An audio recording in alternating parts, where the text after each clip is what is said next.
ಬಂದಿರೋಂಥ ವೋಟ್ಸಿಗೆ ನಾನು ಹೊರಗಡೆ ಇಟ್ಬಿಟ್ರೆ I think I should be the winner. ಒಂದು ಸಲ ನಾನು ಅವನ್ನ ಬೈದೆ ಹೋದ್ರೆ ಅವ್ನು ನನ್ನ ಕೈ ಬೈಸ್ಕೊಳ್ದೆ ಹೋದ್ರೆ ಇಬ್ರಿಗೂ ತಿಂದನ್ನ ಜೀರ್ಣವಾಗಲ್ಲ. ಗಿಲ್ಲಿ ಅವ್ರಿಗೆ ಇದೊಂದು ನೇರವಾದ ಪ್ರಶ್ನೆ, ಗಿಲ್ಲಿ ಬಡವನ ಶ್ರೀಮಂತನ? ಮಿಡ್ಲ್ ಕ್ಲಾಸ್ ನಾನು ಮೇಡಮ್. ಅಲ್ವಾ? ಮಜಾ ಆಯಾ. ಇದು ಏನಕ್ಕೆ ಈ ತರ ತುಂಬಾ ಚರ್ಚೆ ಆಗ್ತಾ ಇದೆ ಹೊರಗೆ ಅಂತ ಅಂದ್ರೆ ಬಡವನ್ ಮುಖವಾಡ ಹಾಕೊಂಡು ಗೆದ್ಬಿಟ್ರು, ಇಲ್ಲ ಬಡವ ಅಂತ ತೋರಿಸ್ಕೊಂಡು ಗೆದ್ಬಿಟ್ರು, ಆದ್ರೆ ಗಿಲ್ಲಿ ಬಡವ ಅಲ್ಲ, ಈ ತರದೊಂದು ಯಾಕೆ ತುಂಬಾ ಚರ್ಚೆ ಆಗ್ತಾ ಇದೆ ಅಂತ ಹೊರಗೆ? ಅದೇ ನಾನು ಮುಂಚೆನೇ ಹೇಳಿದ್ನಲ್ಲ ಮೇಡಮ್, ನಾನು ಬಡವಲ್ಲ ಶ್ರೀಮಂತನೇ. ಇಷ್ಟು ಜನರು, ಇಷ್ಟು ಪ್ರೀತಿ, ಇಷ್ಟೆಲ್ಲ ಸಿಕ್ಕೈತೆ ಅಂದ್ರೆ ನಾನು ಶ್ರೀಮಂತನೇ ಅಲ್ವಾ ಮೇಡಮ್? ಕ್ಲಾಪ್ಸ್ ಹೊಡ್ರಿ, ಸುಮ್ಮನೆ ಕೂತಿರಲ್ಲ. ಬಡವ ಹೆಂಗೈತೇನೆ? ಹೌದು, ಶ್ರೀಮಂತ ಅಂದ್ರೆ ಯಾವ ಲೆವೆಲ್ಗೆ ಅಂದ್ರೆ ನೀವು ಬಹುಶಃ ಇಂಡಿಯಾದಲ್ಲಿ ಟಾಪ್ 10 ಶ್ರೀಮಂತ ಇರ್ತಾರಲ್ಲ ಆ ತರ ಲಿಸ್ಟ್ ನಿಮ್ಮ ಹೆಸರು ಬರುತ್ತೆ ಇವಾಗ, ಯಾಕಂದ್ರೆ ಜನಗಳ ಪ್ರೀತಿ ಅಷ್ಟು ಸಿಕ್ಕಿದೆ ನಿಮಗೆ. ಅಶ್ವಿನಿ ಅವರು ಒಂದು ಇಂಟರ್ವ್ಯೂ ಮಾತಾಡ್ತಾ ಹೇಳಿದ್ದಾರೆ, ನನಗೆ ಜಾಸ್ತಿ ಓಟ್ ಬಂದಿದೆ, ಗಿಲ್ಲಿಗಿಂತ ಜಾಸ್ತಿ ಓಟ್ ಬಂದಿದೆ, ಆ ಓಟ್ ಏನಾದ್ರು ಹೊರಗಡೆ ಬಿಟ್ಟರೆ ನಾನೇ ಗೆಲ್ತಿದ್ದೆ ಅಂತ ಹೇಳಿದ್ದಾರೆ. ಇದಕ್ಕೆ ನಿಮ್ಮ ರಿಯಾಕ್ಷನ್ ಏನು? ಗಿಲ್ಲಿ ಏನಿಲ್ಲ ಮೇಡಮ್, ಏನ್ ಕೇಳಿದ್ರು ಗೊತ್ತಿಲ್ಲ, ಏನಕ್ಕೆ ಹೇಳಿದ್ರು ಅಂತ ಗೊತ್ತಿಲ್ಲ. ಓಕೆ ಸರಿ, ನಂಗೆ ಗೊತ್ತು ನೀವೇನಕ್ಕೆ ಆನ್ಸರ್ ಮಾಡ್ತಾ ಇಲ್ಲ ಅಂತ. ಬಡವ್ರ ಮಕ್ಕಳ ಅನ್ನೋದಕ್ಕಿಂತ ನಮ್ಮ ಮನೆತನದೊಳಗೆ ನಾವು ಬಡವ್ರು ಇರ್ಬೋದ್ರಿ, ಆದ್ರೆ ಕಲೆ ಅನ್ನೋದೊಳಗೆ ನಾವು ಗಿಲ್ಲಿ ಅಣ್ಣ ಆಗಲಿ ಒಳ್ಳೆ ಶ್ರೀಮಂತನ ಅಂದ್ರೆ ಮನಿ ಪರಿಸ್ಥಿತಿ ಒಳಗೆ ಬಡವರು ಇರ್ಬೋದು, ಕಲಾದೊಳಗ ಕಲೆ ಯಾರ ಎತ್ತರ ಇರ್ತೈತಿ ಅವ್ರು ಯಾವತ್ತೂ ಶ್ರೀಮಂತರ. ಚೆನ್ನಾಗಿ ಆಡಿರೋದಕ್ಕೆ ಅಲ್ವಾ ಜನ ಅವ್ರನ್ನ ಗೆಲ್ಸಿರೋದು. ಚೆನ್ನಾಗಿ ಆಡದೇ ಇದ್ರೆ ಜನ ಗೆಲ್ಲಿಸ್ತಾರ? ಬಡವರಾಗ್ಲಿ ಶ್ರೀಮಂತರಾಗ್ಲಿ ಚೆನ್ನಾಗಿ ಆಡಿದ್ರೆ ಮಾತ್ರನೇ ನಮ್ ಜನ ಗೆಲ್ಸೋದು. ಚೆನ್ನಾಗಿ ಆಡ್ಲಿಲ್ಲ ಅಂದ್ರೆ ಸಪೋರ್ಟ್ ಮಾಡಲ್ಲ. ನಮ್ ಜನ ಅವ್ರಿಗೆ ಸಪೋರ್ಟ್ ಮಾಡಿದ್ದಾರೆ ಅಂದ್ರೆ ಅವ್ರು ಅಷ್ಟು ಚೆನ್ನಾಗಿ ಆಡಿದ್ದಾರೆ, ಅದಕ್ಕೋಸ್ಕರನೇ ಸಪೋರ್ಟ್ ಮಾಡಿದ್ದಾರೆ. ಬರೀ ಅಷ್ಟೇ ಇದ್ದಿದ್ರೆ ಜನ ಯಾಕೆ ಗೆಲ್ಸ್ತಾರೆ? ಅಂದ್ರೆ ಆ ಟ್ಯಾಲೆಂಟು ಇರಬೇಕಲ್ವಾ. ಶೋಗೆ ಏನು ಬೇಕು ಅದನ್ನು ಮಾಡಿದ್ದಾನೆ. ಗೆಟಪ್ಪಲ್ಲಿ ಇದ್ದ ಅನ್ನೋದು ನಾನು ಒಪ್ಪಲ್ಲ.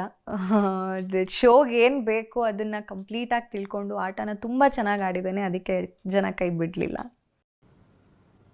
ಅರ್ಥ ಆಯ್ತು ಅನ್ಸುತ್ತೆ. ಇವಾಗ ನಾನು ಆಚೆ ಬಂದ್ಬಿಟ್ಟು ನಾನು ಫಸ್ಟ್ ಬರಬೇಕಾಗಿತ್ತು ಅಂದರೆ ಗಿಲ್ಲಿ ಫ್ಯಾನ್ಸ್ ಅಗೇನೆಸ್ಟ್ ಆಗ್ತಾರೆ. ಇಟ್ಸ್ ಆಲ್ ಅಬೌಟ್ ಎಲ್ಲರಿಗೂ ಅನ್ಸುತ್ತೆ ಸರ್.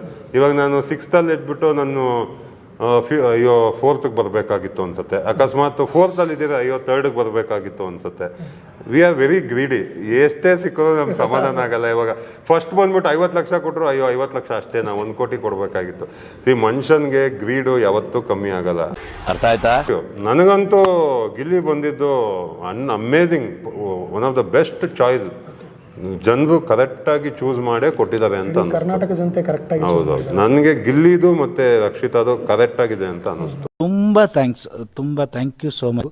ಇನ್ನ ಮುಗಿದೋಯ್ತು ಶೋ, ವಿನ್ನರು ಆಚೆ ಬಂದಾಯ್ತು, ಎವ್ರಿಥಿಂಗ್ ಇಸ್ ಓವರ್.